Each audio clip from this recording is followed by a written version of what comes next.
সম্মানিত ভাইয়েরা আমার, প্রিয় হাজিরিন,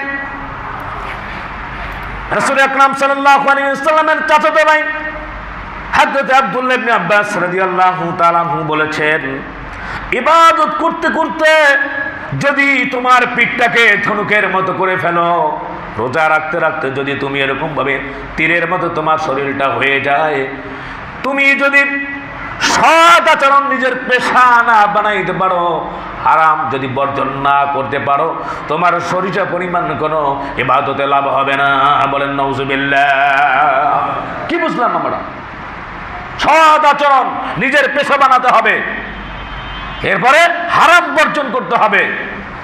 মুখের ভিতরে থাকে গালাগালি, বকাবকি, অসত্য, এগুলো বলা যাবে না। সৎ আচরণ পেশা বানাতে হবে। সম্মানিত ভাইয়েরা আমার, প্রিয় হাজিরিন, হালাল কিভাবে সতর্ক। একজন আল্লাহর ওলি ছিলেন হযরত ইব্রাহিম বিন আদহাম রাহমাতুল্লাহি আলাইহি। হালাল অন্বেষণ করার জন্য গেলেন। আরে দুনিয়ার মানুষ হারাম ভোগ করার জন্য, অন্বেষণ করার জন্য তারা ব্যস্ত। মারামারি, কাটাকাটি, হানাহানি, জোর করে ছিনিয়ে নেয়, মোবাইল চুরি, টাকা চুরি, অর্থ চুরি, কিভাবে মানুষের থেকে চুরি করবে, ডাকাতি করবে, এটার জন্য পাগল। আর আল্লাহ পাকের ওলি হযরত ইব্রাহিম আদহাম রাহমাতুল্লাহি আলাইহি হালাল অন্বেষণ করার জন্য দেশ হিজরত করলেন। বর্তমান গেলেন ইরাকে, সেখানেও তার মনোবত হলো না। এরপর খোরাসান তুরতুস নামের এলাকায় যাইয়া ইব্রাহিম আদহাম রাহমাতুল্লাহি আলাইহি তিনি 10 দিরহামের বিনিময়ে এক জায়গায় মালির কাজ শুরু করলেন। 10 দিরহাম। কত দিরহাম বলেন? 10 দিরহাম। সকলকেই বলতেছি, খেয়াল করবেন, আমরা যেখান থেকে টাকা নিচ্ছি, সরকার থেকে টাকা নিচ্ছি, আমি আমার সকাল 8টা থেকে আমার 10টা পর্যন্ত সার্ভিস দেওয়ার কথা, আমি কতটুকু দিয়েছি? আমার টাকা হালাল হচ্ছে কিনা এটা খেয়াল করতে হবে ভাই। ইব্রাহিম বিন আদহাম রাহমাতুল্লাহি আলাইহি 10 দিরহামের বিনিময়ে মালির কাজ নিলেন। মালির কাজ, তাকে যেন কেউ না চিনে। বাগানের মালিক বলল ইব্রাহিম বিন আদহামকে যে দ্রুত একটা ফল নিয়ে আসো, তাড়াতাড়ি ধুইয়া ভালো করে, আমার এক বন্ধু আসছে, আনার ফল নিয়ে আসো। তো নিয়ে আসলো টক। ধমক দিল, মিয়া এত বছর ধরে আমার বাগানে কাজ করো, একটা টক আনো, আরেকটা যাও মিষ্টি দেখে আনো, আর একটা আনছে, সেটাও টক। তো তাকে ধমক দিল যে প্রায় অনেক বছর হলো, 10 বছর বা 20 বছর তুমি এখানে খেদমত করতেছো, ওই করতেছো, আর একটা মিষ্টি ফল আনতে পারলা না। ইব্রাহিম বিন আদহাম রাহমাতুল্লাহি আলাইহি বললেন, আমি তো আপনার বাগানের মালিক, আপনি আমাকে এটাকে যত্ন করার জন্য বলেছেন, দেখভাল করার জন্য বলেছেন, আমি চেষ্টা করি বাগানের মালিক, কিন্তু আমাকে তো খাওয়ার অনুমতি নেই, আমি তো কোনোদিন খেয়ে দেখি নাই, আমি কিভাবে বুঝবো? তখন বলতে, হ্যাঁ তুমি ইব্রাহিম বিন আদহাম হয়ে গেছো একবারই। আমরা মাঝে মাঝে বলি না, তুমি একবারে সাধু হয়ে গেছো। তখন ঘাড় ঘুরিয়ে বলতো, তুমি ইব্রাহিম বিন আদহাম হয়ে গেছো, তুমি একটা ফলও খাও নাই। ইব্রাহিম বিন আদহাম রাহমাতুল্লাহি আলাইহি তো বুঝতে পারছে, কাম তো সারা, ধরা তো মনে হয় খাইলাম। ইব্রাহিম বিন আদহাম রাহমাতুল্লাহি আলাইহি হাতের ভিতরে চাবিগুলি দিয়ে বুঝিয়ে তারপরে বলতেছে, যাই দোয়াও চাই। তখন সে বুঝতে পারলো, হ্যাঁ উনি ইব্রাহিম বিন আদহাম ছিলেন। বলেন সুবহানাল্লাহ। তারপরে হাত পা ধরলো, মাপ চাইলো, ক্ষমা চাইলো, কোনো কাম নাই। বলে, আগে ছিলাম বাগানের মালিক, এখন হব বুজুর্গের ব্যাপারী, দরকার নাই। তিনি আবার সেখান থেকে চলে গেলেন। বলেন সুবহানাল্লাহ। আলহামদুলিল্লাহ। উপস্থিত ঐতিহ্যবাহী বাইতুন্নুর জামে মসজিদ কমিটির সম্মানিত সদস্যবৃন্দ, আমার চোখের মণি, মাথার তাজ, হযরত উলামা ইকরাম, হুফাজ ইকরাম, দূর দূরান্ত থেকে এলাকা থেকে আগত দিনদার ইমানদার মুত্তাকি ফরেজগার ভাইয়েরা, সম্মানিত মুরব্বিয়ান ইকরাম, মুরব্বিয়ান আওয়াম, কলিজার টুকরা সম্মানিত যুবক ভাইয়েরা, পর্দার অন্তর আড়ালের মুহতারামা মা ও বোনেরা, আমরা আল্লাহ সুবহানাহু ওয়া তাআলার দরবারে অজস্র অসংখ্য অগণিত শুকরিয়া জ্ঞাপন করছি আল্লাহ সুবহানাহু ওয়া তাআলার দরবারে, যে আল্লাহ রাব্বুল আলামিন আমাদেরকে করম করলেন, রহম করলেন, দয়া করলেন, অনুগ্রহ করলেন, ভালোবাসলেন, হায়াতকে বৃদ্ধি করে সুস্থতা দান করে জুমার আহ্বানে সাড়া দিয়ে আমাদেরকে আল্লাহ পাকের ঘরে এনে আমন্ত্রিত অতিথি করে, যে আল্লাহ সুবহানাহু ওয়া তাআলা জুমার ফরজ নামাজের পূর্বে কোরআন এবং হাদিসের আলোকে আমাদেরকে কিছু তত্ত্বতাত্ত্বিক আলোচনা শোনার জন্য তৌফিক এনায়েত করলেন। আমরা শুকর আদায়ার্থে সকলেই বলছি আলহামদুলিল্লাহ। আর একবার বলছি আলহামদুলিল্লাহ। আমরা ইবাদত করব কার? শুকর আদায় করব কার? আমাদের হায়াতের মালিককে, জমিনের মালিককে, নবমণ্ডলের মালিককে, ভূমণ্ডলের মালিককে, চাঁদ সূরজ আর আকাশ মাটি এগুলোর মালিককে। চাঁদ সূরজ আর আকাশ মাটি পাখির কলরব, চোখের কাছে যা দেখা যায় আল্লাহ সবার রব। বল সুবহানাল্লাহ। সেই আল্লাহ পাকের ইবাদতে আত্মনিয়োগ করতে হবে। কি বলেন, ঠিক না? সম্মানিত ভাইয়েরা আমার, প্রিয় হাজিরিন, আমরা গত সপ্তাহে কাবার ইতিহাস সম্পর্কে, কাবার নামকরণ সম্পর্কে চমকপূর্ণ মনোমুগ্ধকর হৃদয় স্পর্শে আলোচনা শুনেছিলাম। সম্মানিত ভাইয়েরা আমার, আমরা জানি কাবা শরীফের কোরআনের আলোকে মোটামুটি 5টা নাম রয়েছে। তার মধ্যে একটি নাম হচ্ছে বাইতুল মুহাররম, 2 নম্বর হচ্ছে আল বাইত, 3 নম্বর হচ্ছে বাইতুল আতিক, 4 নম্বর হচ্ছে আল বাইতুল হারাম, 5 নম্বর হচ্ছে আল বাইতুল মুহাররম। আমরা এখানে এসে পরে থেমেছিলাম। ইনশাআল্লাহ আল্লাহ পাক যদি দয়া করেন, কবুল করেন, ইনশাআল্লাহ এরপর থেকেই আলোকপাত করব সূরা ইব্রাহিমের 36 নম্বর আয়াত এবং বুখারী শরীফ থেকে আপনাদের সম্মুখে হাদিস আমি তেলাওয়াত করেছি। আল্লাহ রাব্বুল আলামিন আমাদেরকে আমল নিয়তে ধৈর্যের সহিত শোনার তৌফিক দান করেন, আমরা সকলে বলি আমিন। সম্মানিত ভাইয়েরা আমার, আল বাইতুল মুহাররম কেন নামকরণ করা হলো? হযরত ইব্রাহিম আলাইহিস সালাম তিনি আল্লাহ সুবহানাহু ওয়া তাআলার কাছে দোয়া করেছিলেন। তার দোয়ার বরকতে খানায়ে কাবার নাম হচ্ছে আল বাইতুল মুহাররম। সম্মানিত ভাইয়েরা আমার, আমরা জানি হযরত ইব্রাহিম আলাইহিস সালাম তিনি অনেক পরীক্ষা দিয়েছিলেন এবং পরীক্ষায় তিনি উত্তীর্ণ হয়েছিলেন। আমরা শুনেছিলাম যখন ইব্রাহিম আলাইহিস সালামকে অগ্নিকুণ্ডলে সেখানে ফেলে দেওয়া হলো, ফেরেশতারা এসে বলল, পয়গম্বর আপনি বলেন, আপনাকে আমরা সহায়তা করি, হেল্প করি, সাহায্য করি, আল্লাহর প্রদত্ত ফেরেশতা আমরা। ইব্রাহিম আলাইহিস সালাম বললেন, তোমরা যদি আল্লাহর পক্ষ থেকে এসে থাকো আমার কি বলার দরকার, আমি যে এখানে পড়বো বা কী করবে সেটা তো আল্লাহ আমাকে দেখতেছেন। বলে সুবহানাল্লাহ। আল্লাহ তাআলা খুশি হয়ে গেলেন। শেষ পর্যন্ত ওই জায়গায় ইবলিস শয়তানের কুমন্ত্রণায় ব্যভিচার করানো হলো। পুরুষ এবং উঠতি বয়সের যুবকদেরকে এনে ব্যভিচারে যখন সয়লাভ হয়ে গেল, তখন সেখানে আল্লাহর গজব পতিত হলো। ফেরেশতারা লজ্জায় চলে গেল, চরক গাছ দিয়ে ইব্রাহিম আলাইহিস সালামকে ফেলে দিল। ফেরেশতারা গিয়েছে, কিন্তু এই যে আগুন দেখা যাচ্ছে এই মাকলুকটা কার? আওয়াজ দিয়ে বলেন কার? আগুনকে কে সৃষ্টি করেছেন? আওয়াজ দিয়ে বলি, আল্লাহ রাব্বুল আলামিন সৃষ্টি করেছেন আগুনকে, তাই না? আগুনের কোনো ক্ষমতা নাই। ক্ষমতা আছে নাকি? ক্ষমতা নাই। ক্ষমতা কার? আগুনকে দাহ করার ক্ষমতা দিয়েছেন কে?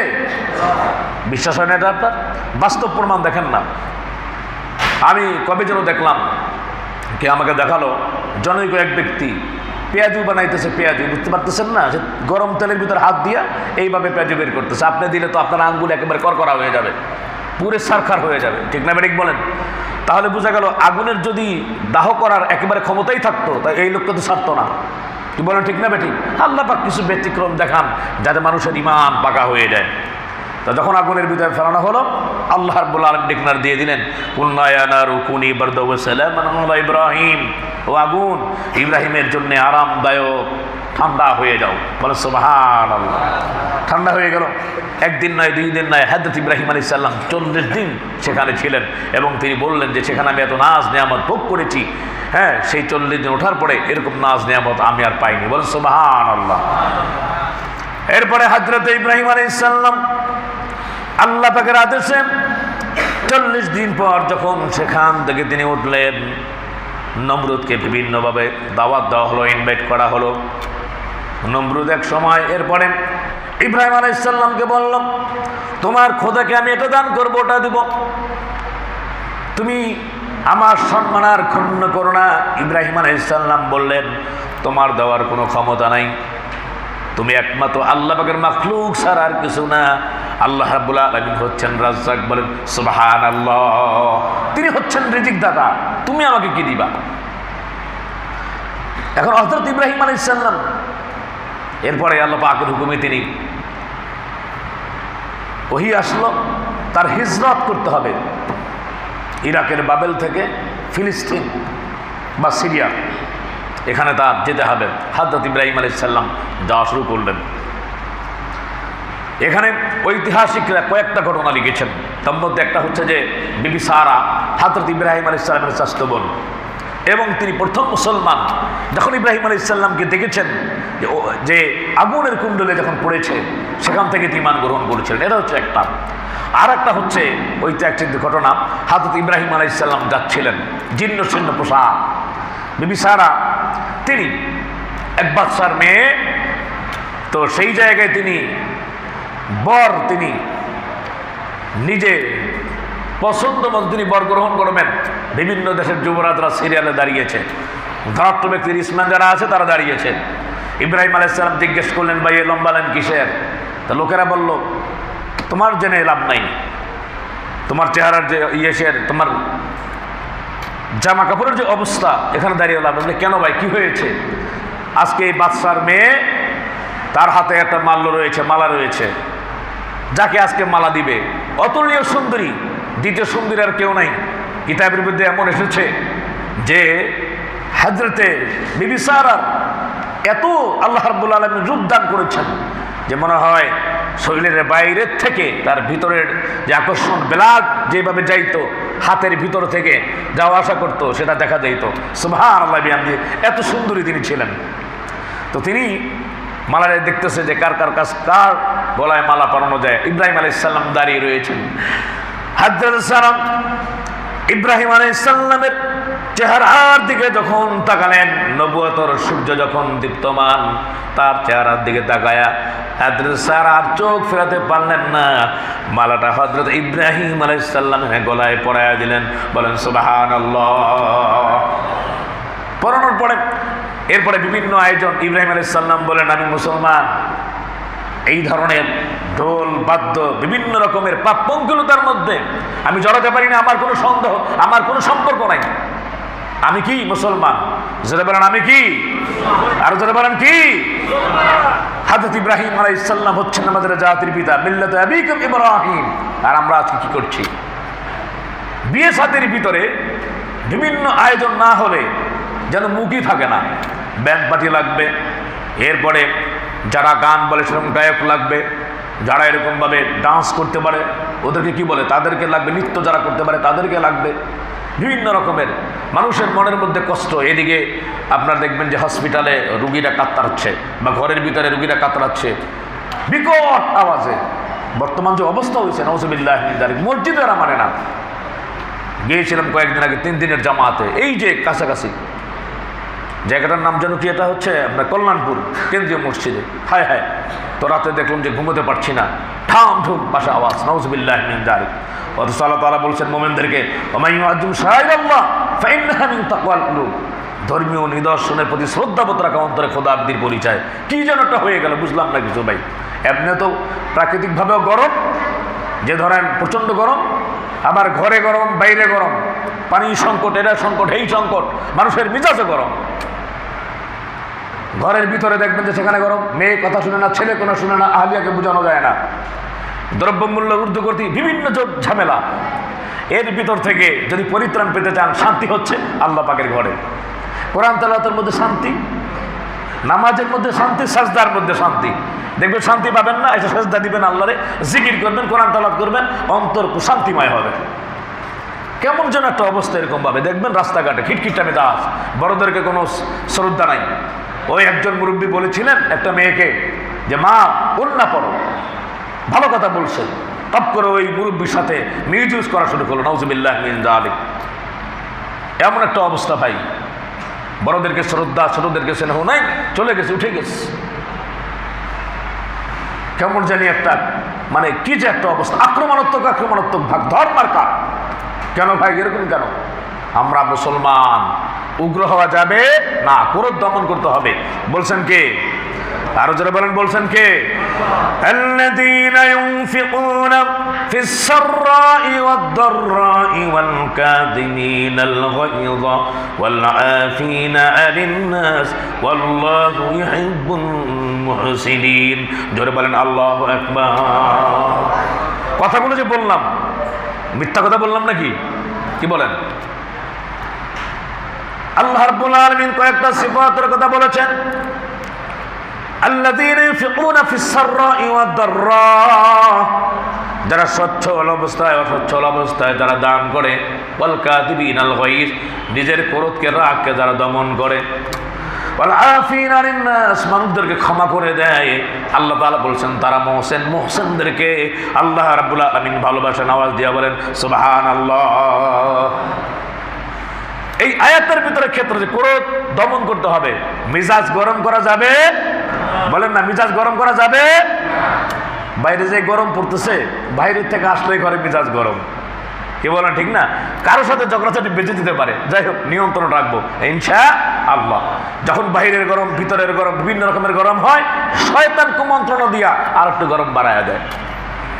এর জন্যে শান্তির জায়গা হচ্ছে কোরআন, শান্তির জায়গা হচ্ছে মসজিদ, শান্তির জায়গা তাসবিহ তাহলিল এবং জিকির আজকার, ঠিক কেন যারা বলেন? আমরা যারা মুসলমান অনেকে আছে এরকম ভাবে, হ্যাঁ, বিভিন্ন এরকম কেউ আক্রমণাত্মক কথা বললো, একটা বাজে কথা বললো, তখন সে নিজেকে নিয়ন্ত্রণ করে কিভাবে? হ্যাঁ, আল্লাহ নবীকে কত বলছে, অমুককে কত বলছে, সাহাবীদেরকে কত বলছে, আমাকে বললে আর কি। সুবহানাল্লাহ বিহামদি, নিয়ন্ত্রণ করার একটা জায়গা। কেউ এরকম আক্রমণাত্মক কথা বললো, বকা দিল, তো কোরআনের ভিতরে আছে যে ক্রোধ যদি দমন করি আর যদি ক্ষমা করে দেই, আল্লাহ আমাকে ভালোবাসবেন, ঠিক কিনা যারা বলেন? সুবহানাল্লাহ। তো পরকালের এই জবাবদিহিতার জীবনযাপন করব, অন্তর পরিষ্কার পরিচ্ছন্ন প্রশান্তিময় হবে ইনশাআল্লাহ। তো যাই হোক সম্মানিত ভাইয়েরা আমার, এরপরে হযরত সারা তাকে নিয়ে তিনি চলে গেলেন, ওই আসলো পথিমধ্যে সেই জায়গায় দ্বিতীয় রামসেস ফেরাউন বলা হয়, তৎকালীন বাদশাদেরকে ফেরাউন বলা হতো। এই ফেরাউন সেই ফেরাউন না, মূসার সাথে যে ফেরাউন সেটা না। তো পথিমধ্যে সে এরকমভাবে সুন্দরী মেয়েদেরকে, হ্যাঁ, তার লোকজন ছিল যে মেয়েদেরকে সে অ্যাটাক করতো, চেষ্টা করতো তাকে ভোগ করার জন্য। বলেন নাউযুবিল্লাহি মিন যালিক। হযরত ইব্রাহিম আলাইহিস সালাম যখন তিনি অতিক্রম করবেন বর্ডার, তো ওই যে কামুক যে বাদশা তাদেরকে গ্রেফতার করলো। ইব্রাহিম আলাইহিস সালাম বললেন, দেখো এখানে যদি বলি তোমার হাজব্যান্ড, এই হাজব্যান্ড স্বামী মনে করলে আগে মাইরা ফেলায় তারে। তো মোটামুটি যেহেতু মুসলমান ভাই ভাই, ইন্নামাল মুমিনুনা ইখওয়া, তাহলে সেই হিসাবে তো তুমি আমার বোন হও। তাহলে এখন তাকে আমি বলবো যে তুমি আমার বোন হও, আর তোমার জিগাইলে করে যে আমার ভাই। তো ইব্রাহিম আলাইহিস সালামকে যখন জিজ্ঞেস করা হলো রাত দরবারে যে কী হয়, আমার বোন হয়, কি হয়, ভাই। এখন এত অতুলনীয় সুন্দরী জীবনে কখনো দেখে নাই, চোখ ফেরাতে পারছে না সে। সম্মানিত ভাইয়ের আমার, যে আল্লাহ রাব্বুল আলামিনের কাছে সাহায্য চায়, একজন যদি খাস মুমিনা হয় আর যদি মুমিন হয়, আল্লাহ তাআলা তো বলছেন ওয়া কানা হাক্কান আলাইনা নাসরুল মুমিনিন, মুমিনাদেরকে সাহায্য করা আল্লাহ পাকের হক হয়ে যায়। বলেন সুবহানাল্লাহ। সম্মানিত ভাইয়েরা আমার, প্রিয় হাজিরিন, হযরত ইব্রাহিম আলাইহিস সালাম নামাজে তিনি সাজদারত অবস্থায় ছিলেন, আল্লাহর কাছে বললেন, না আল্লাহ তাআলা এই জালিম বাদশা থেকে, রাজা থেকে আমাদেরকে হেফাজত করো। বিবি সারা তিনিও আল্লাহর কাছে সাহায্য চাচ্ছেন।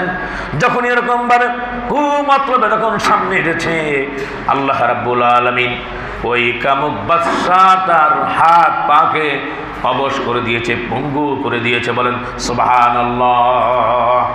পঙ্গু করে দিয়েছে। দ্বিতীয়বার, তৃতীয়বার, তিনবার, এরকম তিনবারই পঙ্গু করে দেওয়া হলো।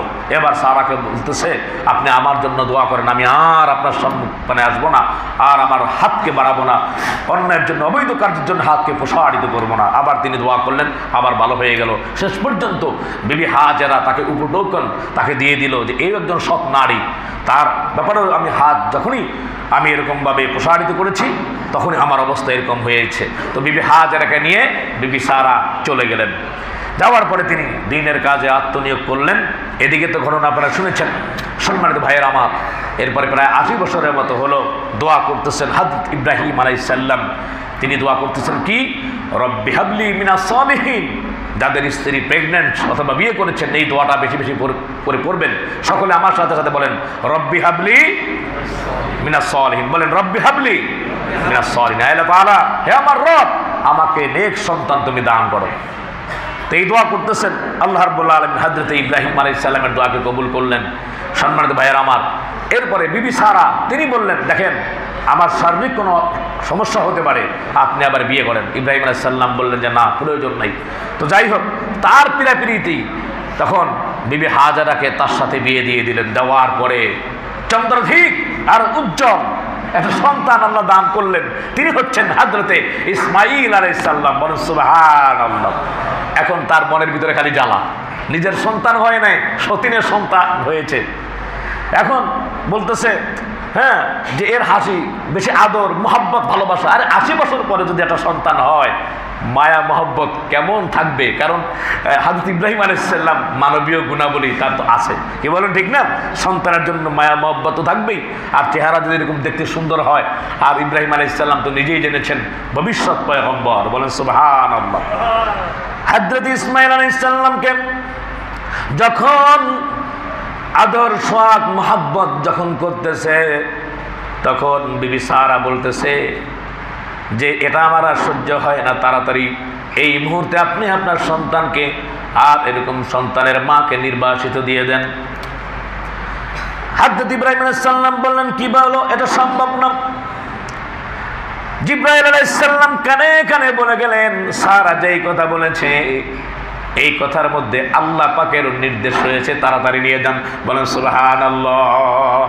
ইব্রাহিম আলাইহিস সালাম বললেন কোনো সমস্যা নাই, আল্লাহ যদি বলে থাকে আলহামদুলিল্লাহ, কিন্তু লা তাআতা লি মাখলুকিন ফি মাসিয়াতিল খালিক, সৃষ্টির আনুগত্য করতে যে স্রষ্টার নাফরমানি করা যাবে না। ঠিক কিনা যারা বলেন? যেই কথার ভিতরে আমার স্রষ্টার হুকুম নেই, সেটা যদি আমার বাবা বলে, আমার মা বলে, আমার আত্মীয় স্বজন বলে, আমার নেতা বলে, আমার লিডার বলে, যে বলুক না কেন, মানা যাবে কি? আওয়াজ দিয়া বলেন মানা যাবে না। আল্লাহ পাকের হুকুম মানতে হবে। ঠিক কিনা যারা বলেন? ইব্রাহিম আলাইহিস সালাম বললেন ঠিক আছে, তাহলে কোনো সমস্যা নাই। এই যে আমরা কোথায় চলে গিয়েছিলাম, কাবা ঘরের যে 5টা নাম আল বাইতুল মুহাররম, যে ইব্রাহিম আলাইহিস সালাম দোয়া করেছিলেন, সেখান থেকে হযরত ইব্রাহিম আলাইহিস সালাম এবার চলে আসলেন কোন জায়গায়? সেই বিশ্ববিখ্যাত জায়গা, পৃথিবীর সৃষ্টির 2000 বছর আগে যেই মক্কাতুল মুকাররমা, মক্কা, যেটি আল্লাহ রাব্বুল আলামিন সৃষ্টি করেছিলেন, সেই জায়গায় তিনি গেলেন এবং তিনি দোয়া করতেছেন আল্লাহর কাছে। কি দোয়া করছেন? যখন ওই জায়গায় চলে আসছে, তখন সম্মানিত ভাইয়ের আমার, তার বাহনটি থেমে গেল। বললেন যে এখানে নেমে যাও, মরুময় ময়দান, কিছুই নেই, বালু আর বালু, জনমানবহীন এলাকা। এক জায়গায় হযরত ইসমাঈল আলাইহিস সালাম এবং হাজেরা এখানে যখন রাখলেন, যেখানে থাকো, তিনি যাচ্ছেন, রওনা করলেন। বিবি হাজেরা বুঝতে পারলেন যে তিনি আর প্রত্যাবর্তন করবেন না, আর তিনি ফিরবেন না। জিজ্ঞেস করলেন আপনি কি এখানে রেখে গিয়েছেন নিজের ইচ্ছায় নাকি আল্লাহ পাকের ইচ্ছায়? চোখের পানিগুলো ছেড়ে দিয়ে কান্না করতেছে আর ইশারা দিয়ে বলেন উপরের দিকে যে আল্লাহ রাব্বুল আলামিনের ইচ্ছায়। বলেন সুবহানাল্লাহ। তো হাজেরা বললেন যে আরে ওমাইয়া তাওয়াক্কাল আলাল্লাহি ফাহুয়া হাসবু, তারা তো আল্লাহ রাব্বুল আলামিনের তাওয়াক্কুল করেছেন, জান আল্লাহ আমাদেরকে না খাইয়ে মারবে না। বলেন সুবহানাল্লাহ। তখন ইব্রাহিম আলাইহিস সালাম সূরা ইব্রাহিমের 36 নম্বর আয়াত তিনি দোয়া করলেন আল্লাহর কাছে, রব্বানা ইন্নী আসকাউতু মিন যুররিয়াতি বিওয়াদিন গায়রি যি যারইন ইনদা বাইতিকাল মুহাররম রব্বানা লিয়ুকিমুস সালাতা ফাজআল আফইদাতাম মিনান নাসি তাহওয়ি ইলাইহিম ওয়ারযুকহুম মিনাস সামারাতি লাআল্লাহুম ইয়াশকুরুন। জোরে বলেন আল্লাহু আকবার। ইব্রাহিম আলাইহিস সালাম বললেন রব্বানা, হে আমার রব, ইন্নী আসকানতু মিন যুররিয়াতি বিওয়াদিন গায়রি যি যারইন ইনদা বাইতিকাল মুহাররম। আল্লাহ তাআলা আমার কিছু বংশধরকে আয় মাবুদ ফসলহীন একটি উপত্যকা তোমার পবিত্র ঘরের নিকট বসবাস করালাম। আল্লাহ তাআলা আয় মাবুদ রব্বানা লিয়ুকিমুস সালাহ, তারা যেন নামাজ কায়েম করতে পারে। জোরে বলেন সুবহানাল্লাহ। সকল উদ্দেশ্য একমাত্র আল্লাহ পাকের সন্তুষ্টি। কি বলেন ঠিক না বেঠিক? ওইখানে যে আনলেন সেখানে উদ্দেশ্য ছিল আল্লাহর ইবাদতের জন্য। ইব্রাহিম আলাইহিস সালাম দোয়া করলেন আল্লাহ নামাজ যাতে কায়েম করতে পারে। আল্লাহ তাআলা ফাজআল আফইদাতাম মিনান নাস তাহওয়ি ইলাইহিম, কিছু লোককে আল্লাহ তাআলা কিছু লোকের অন্তরকে তাদের প্রতি অনুরাগী করে দিও। আল্লাহ ওয়ারযুকহুম মিনাস সামারাত, আল্লাহ ফল ফলাদি দিয়ে রিজিক তুমি আল্লাহ দিও। লাআল্লাহুম ইয়াশকুরুন, তারা যেন শুকরকারী হয়, শুকর আদায় করতে পারে। বলেন সুবহানাল্লাহ। ইব্রাহিম আলাইহিস সালাম দোয়া করলেন, দোয়া করে এরপরে তিনি সম্মানিত ভাইয়েরা আমার সেখানে রেখে গিয়ে এলেন হযরতে হাজরাকে। এরপর আপনারা জানেন হযরতে হাজরা মাত্র কিছু খেজুর ছিল, কিছু পানি ছিল, এগুলো শেষ হয়ে যাওয়ার পরে হযরতে হাজরা দেখলেন সন্তানটিকে বাঁচাতে পারবেন না। এরপরে কোনো রকমই দুধ পাচ্ছে না।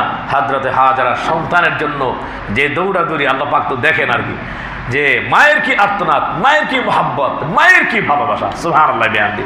সে বারবার একবার সাফায় যাচ্ছে, মারওয়ায় যাচ্ছে, 7 বার এরকমই করতেছে।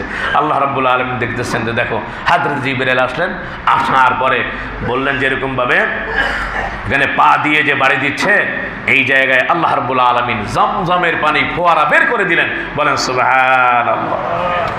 জমজমের পানি সেটা তৃষ্ণা নিবারণ হয় এবং ক্ষুধা নিবৃত হয়। সুবহানাল্লাহ। খাচ্ছেন, এরপরে জমজম মানে থামো থামো, এটাকে জিবরাইল আলাইহিস সালাম বলেন আপনি তাড়াতাড়ি বাউন্ডারি দিয়ে দেন। হাদিসের ভিতরে এসেছে যদি বাউন্ডারি না দেওয়া হতো তাহলে পৃথিবী প্লাবিত হয়ে যেত জমজমের পানিতে। সুবহানাল্লাহ। বাউন্ডারি দিয়েছে। এরপরে ওই যে ইব্রাহিম আলাইহিস সালাম দোয়া করেছে, জুরহাম বনি জুরহাম গোত্র সেই জায়গা থেকে তারা এরকমভাবে দূর দূরান্ত থেকে আসলো কাফেলা এক এক করে, তো বললো যে আমরা এখানে থাকতে চাই, আপনাকে পানির ট্যাক্স দিব। বলেন সুবহানাল্লাহ। এই যে দেখেন পানি, আল্লাহু আকবার, পানি একটা বড় নিয়ামত। পানি যদি না থাকে অবস্থাটা কি চিন্তা করে দেখেন তো। অনেক জায়গায় আমরা যারা ঢাকা শহরে ক্যাপিটাল সিটিতে আপনারা যারা আছেন মোটামুটি, পানি যদি না থাকে অবস্থাটা কি হয়? টয়লেট, খাওয়া দাওয়া সব কিছু বন্ধ, ঠিক কিনা যারা বলেন? পানি একটা আল্লাহ পাকের নিয়ামত। এই নিয়ামতটা বাংলাদেশে মোটামুটি অ্যাভেলেবেল আছে। সম্মানিত ভাইয়েরা আমার, তো দূর দূরান্ত থেকে দেখলো যে পানি, এরপরে গাছপালা, সেখান থেকে পাখি, পশু পাখি যা আছে আস্তে আস্তে চিচির মিচির শব্দে আল্লাহ রাব্বুল আলামিন সেটাকে আবাদ করে দিলেন। মানে সুবহানাল্লাহ। পানির ট্যাক্স নিতে নিতে মোটামুটি অনেক পয়সা হয়ে গেল হযরতে ইসমাঈল আলাইহিস সালাম এবং তার মা। সম্মানিত ভাইয়েরা আমার, সেই এরপরের থেকে ঘটনা আবার ইনশাআল্লাহ যাব। আল্লাহ তাআলা তারপরে বলছেন, আমরা কাবা শরীফের দিকে ইনশাআল্লাহ যাচ্ছি। আল্লাহ তাআলা বললেন, ইন্না আউওয়ালা বাইতিন উদিয়া লিন-নাস লাল্লাযী বিবাক্কাতা মুবারাকান ওয়া হুদান লিল-আলামিন ফীহি আয়াতুন বায়্যিনাতুন মাকামু ইব্রাহিম ওয়া মান দাখালাহু কানা আমিনা ওয়া লিল্লাহি আলান-নাসি হিজ্জুল বাইত মান ইসতাতা'a ইলাইহি সাবিলা ওয়া মান কাফারা ফা ইন্নাল্লাহা গনিয়্যুন আনিল আলামিন। বলি আল্লাহু আকবার। আল্লাহ তাআলা বললেন, নিশ্চয়ই মানব জাতির জন্য সর্বপ্রথম যে ঘরটি প্রতিষ্ঠিত হয়েছিল সেটি মক্কায় অবস্থিত, এবং ওমান দাখালাহু কানা আমিনা, যে প্রবেশ করলো নিরাপত্তা লাভ করলো। ওয়ালিল্লাহি আলান নাসি হিজ্জুল বাইত মান ইসতাতা ইলাইহি সাবিলা। আল্লাহ রাব্বুল আলামিন বললেন, সেই ঘরে যাওয়া আসার জন্য যার তৌফিক রয়েছে, হজে যাওয়ার জন্য দেখা যাচ্ছে অধীনস্থ যারা আছে তাদের কষ্ট হয় না, মোটামুটি তাদের খরচ টরচ সব কিছু আছে। এরপরে যদি হজে যাওয়ার মতো যদি অ্যাবিলিটি থাকে, শক্তি, সামর্থ্য এবং দক্ষতা, শক্তিও লাগবে, শারীরিক অবস্থা যেটা আছে সেটাও ভালো লাগবে, আর অর্থনৈতিক অবস্থা সেটাও হজের জন্য লাগবে। টাকা পয়সা আছে কিন্তু সে দুর্বল, প্রচণ্ড অসুস্থ, যেতে পারবে না। আবার দেখা গেছে যে অসুস্থতা নাই ভালো, কিন্তু টাকা পয়সা নাই, তো যাবে কিভাবে? তাহলে দোনোটাই লাগবে। সম্মানিত ভাইয়েরা আমার, প্রিয় হাজিরিন, তো যাই হোক, আল্লাহ তাআলা বললেন যে কেউ সেখানে প্রবেশ করবে নিরাপত্তা সে লাভ করতে পারবে। ওয়ালিল্লাহি আলান নাস হিজ্জুল বাইত, মানুষের জন্য যাওয়ার যার সমর্থ আছে আল্লাহর উদ্দেশ্যে ওই ঘরের হজ করা তার জন্য কর্তব্য এবং তার জন্য ফরজ। বলেন সুবহানাল্লাহ। তো আল্লাহ তাআলা বলছেন, ওয়ামান কাফারা, যদি কেউ মুখ ফিরায়, ফাইন্নাল্লাহা গনিয়্যুন আনিল আলামিন, তো আল্লাহ রাব্বুল আলামিন জগতের প্রতি অমুখাপেক্ষী, তিনি হচ্ছেন রিচ ম্যান, তিনি হচ্ছেন সবথেকে রিচ, তিনি হচ্ছেন সবথেকে ধনাঢ্য। আর আল্লাহ রাব্বুল আলামিন আমাদেরকে বলছেন, আল্লাহুল গনিয়্যু ওয়া আনতুমুল ফুকারা, আমি হচ্ছি সবথেকে ধনী, তোমরা হচ্ছে মিসকিন। তো আল্লাহ রাব্বুল আলামিন বলছেন যে আমি কারো মুখাপেক্ষী না। আল্লাহ কি কারো মুখাপেক্ষী? চলো বলেন মুখাপেক্ষী। আপনার টাকা অর্থ আল্লাহ তাআলা দিল, কিন্তু আপনি হজ করতে গেলেন না, তা আপনি মনে করতেছেন যে আল্লাহ আপনার মুখাপেক্ষী? না, আল্লাহ তাআলা বলে দিয়েছেন যে ওমান কাফারা, কেউ যদি অস্বীকার করে আসলো না, ফাইন্নাল্লাহা গনিয়্যুন আনিল আলামিন। সম্মানিত ভাইয়েরা আমার, কাবা শরীফে যারা যাবে তাদের জন্য আল্লাহ রাব্বুল আলামিন নিয়ামত কি দান করবেন। নবী করিম সাল্লাল্লাহু আলাইহি ওয়াসাল্লাম বলেছেন, তাবারানির 11475 নম্বর হাদিস, আন ইবনে আব্বাস রাদিয়াল্লাহু তাআলা আনহু قال النبي رسول الله صلى الله عليه وسلم إن الله تعالى ينزل في كل يوم وليلة 20 و100 رحمة ينزل على هذا البيت 60 للطائفين و40 للمصلين و20 للناظرين। হযরত ইবনে আব্বাস রাদিয়াল্লাহু তাআলা আনহু থেকে বর্ণিত, নবী করিম সাল্লাল্লাহু আলাইহি ওয়াসাল্লাম বলছেন যে প্রতিদিন প্রতি রাতে 120টা রহমত আল্লাহ তাআলা কাবা শরীফের উপরে নাজিল করেন। বলেন সুবহানাল্লাহ। কয়টা? 120টা। তার মধ্যে নবীজি বলেছেন 60 লিত-তাইফিন, তওয়াফকারীর জন্য 60টা, যারা কাবা শরীফ কি করে? তওয়াফ করে, তাদের জন্য 60টা রহমত। এরপরে নবীজি বলেছেন আরবাউনা লিল মুসাল্লিন, নামাজ যারা আদায় করে তাদের জন্য 40টি রহমত। ওয়াইশরুনা লিন নাজিরিন, কাবার দিকে যারা তাকায়া থাকে 20টা রহমত আল্লাহ তাআলা বর্ষণ করেন। বলেন সুবহানাল্লাহ। গেলেই শুধু লাভ। নবী করিম সাল্লাল্লাহু আলাইহি সাল্লাম বলছেন, হযরত জাবির রাদিয়াল্লাহু তাআলা থেকে বর্ণিত, খানায়ে কাবায় যে নামাজ আদায় করলো, 1 রাকাত নামাজ যে পড়লো, 1 লক্ষ রাকাত নামাজ পড়ার সওয়াব আল্লাহ আমল নামায় দিয়ে দিবেন। বলেন সুবহানাল্লাহ। নবীজি বলেছেন, আমার মসজিদ মানে মসজিদ নববী, 1 রাকাত নামাজ পড়লে আল্লাহ রাব্বুল আলামিন 50,000 রাকাত নামাজ পড়ানো সওয়াব আল্লাহ রাব্বুল আলামিন আমল নামায় দিয়ে দিবেন। বলেন সুবহানাল্লাহ। সম্মানিত ভাইয়েরা আমার, আমরা জানবো কাবাঘর এবার কয়বার নির্মিত হয়েছে এবং সর্বপ্রথম কে নির্মাণ করেছিল। সর্বপ্রথম কাবাঘর নির্মাণ করেছিল ফেরেশতারা। কারা নির্মাণ করেছে? ফেরেশতারা নির্মাণ করেছে। হাদিসের ভিতরে এসেছে যে যখন আল্লাহ রাব্বুল আলামিন মানুষ বানানোর কথা বললেন যে আমি মানুষ বানাবো, তোমরা কি বলো? তখন আগে তো জানতো যে জিনকে আল্লাহ রাব্বুল আলামিন তখন সৃষ্টি করেছেন, এদের উৎপাতে প্রায় আকাশ বাতাস এমন হয়েছিল, দূষিত হয়ে গিয়েছে।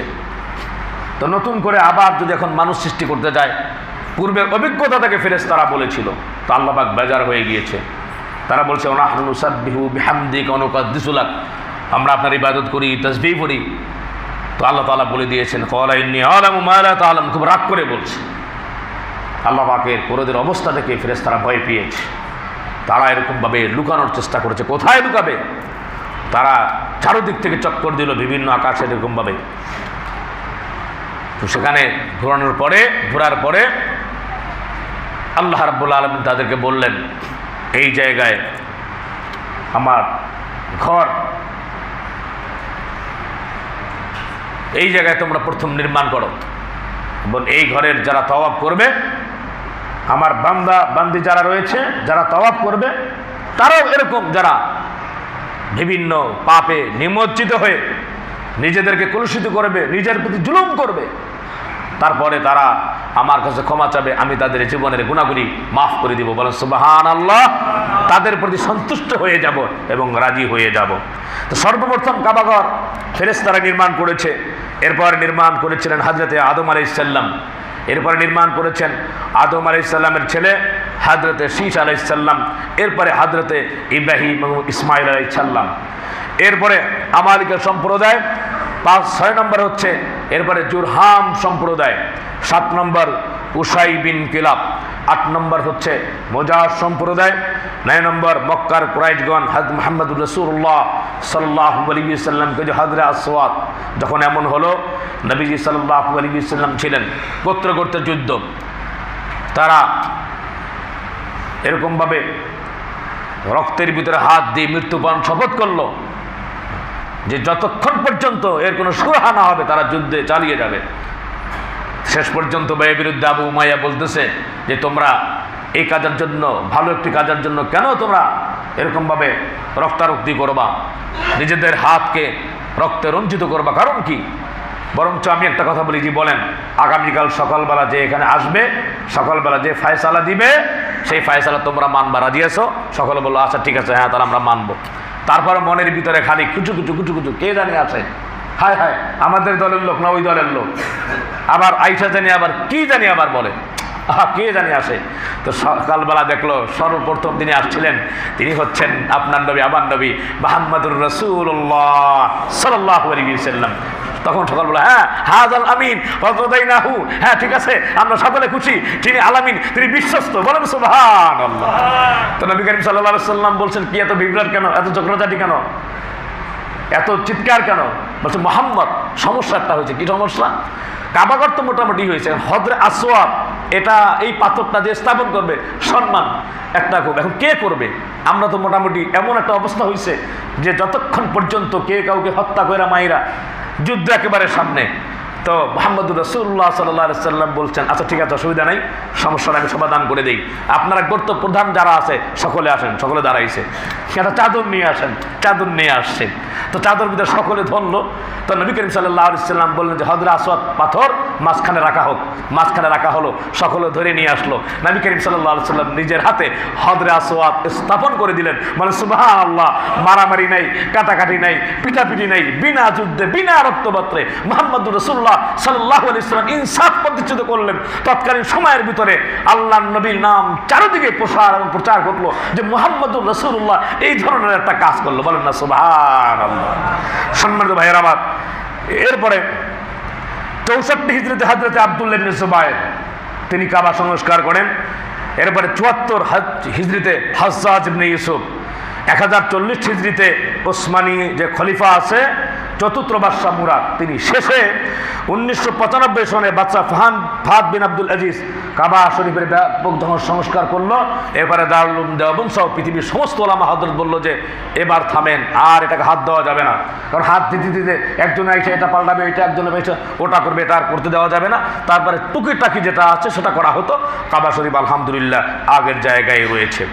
সম্মানিত ভাইয়েরা আমার, তো আল্লাহ সুবহানাহু ওয়া তাআলা সর্বপ্রথম হাদিসের ভাষায় তিনি তাফসিরে রয়েছে একটা মুক্তা সৃষ্টি করেছেন। কি সৃষ্টি করেছেন বলেন? মুক্তা।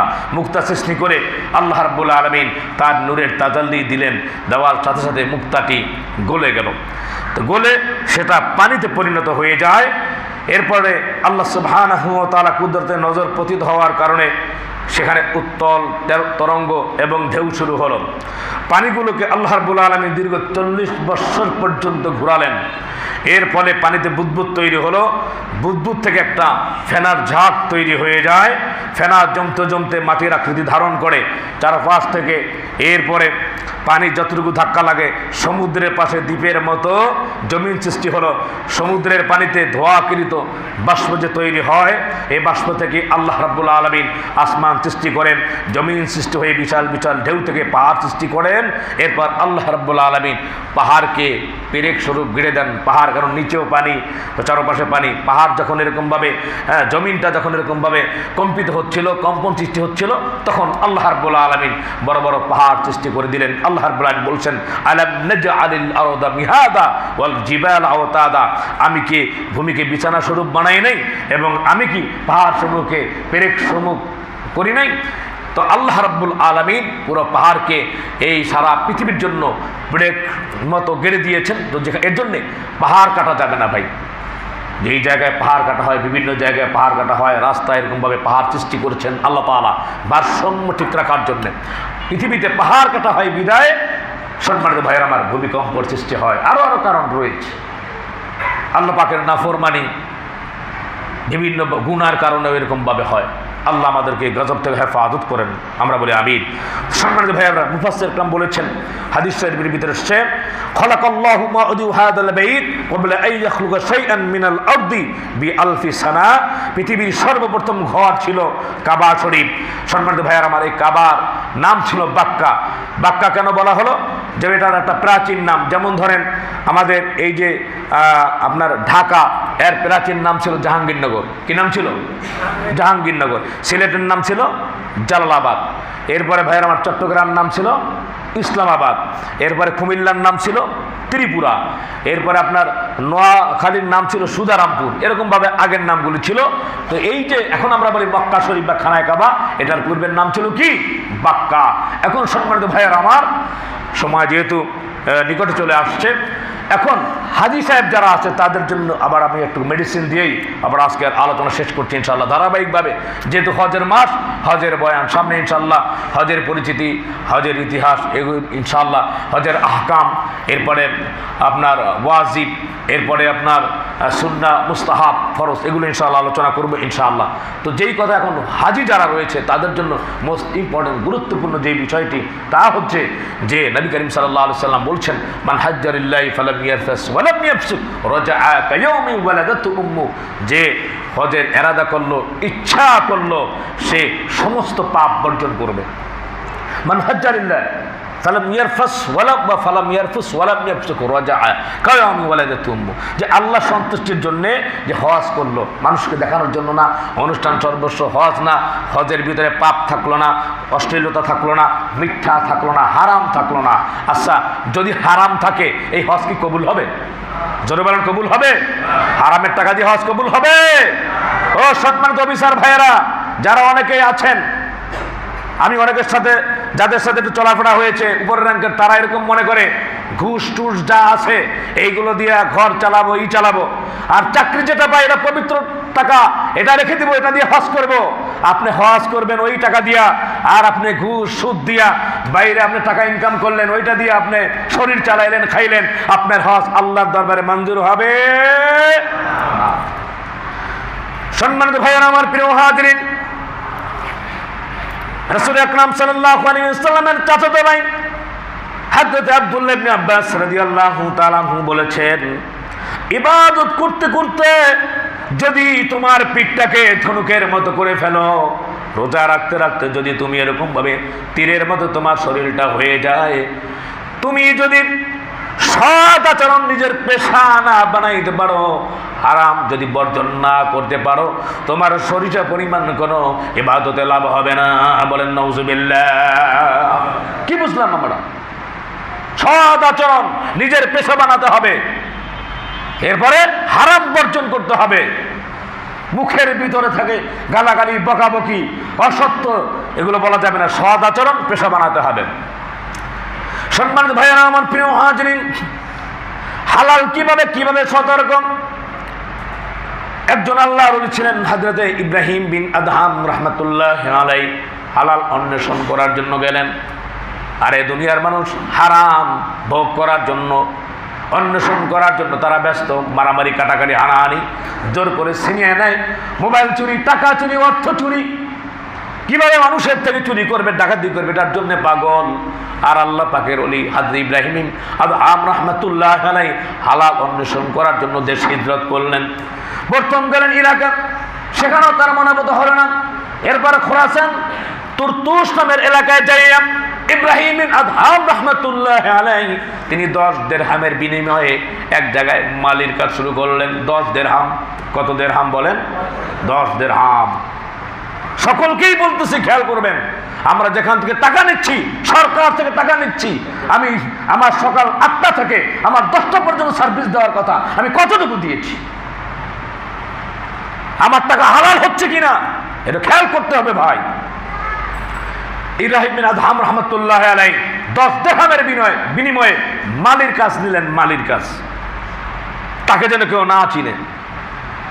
বাগানের মালিক বলল ইব্রাহিম বিন আদহামকে যে দ্রুত একটা ফল নিয়ে আসো, তাড়াতাড়ি ধুইয়া ভালো করে, আমার এক বন্ধু আসছে, আনার ফল নিয়ে আসো।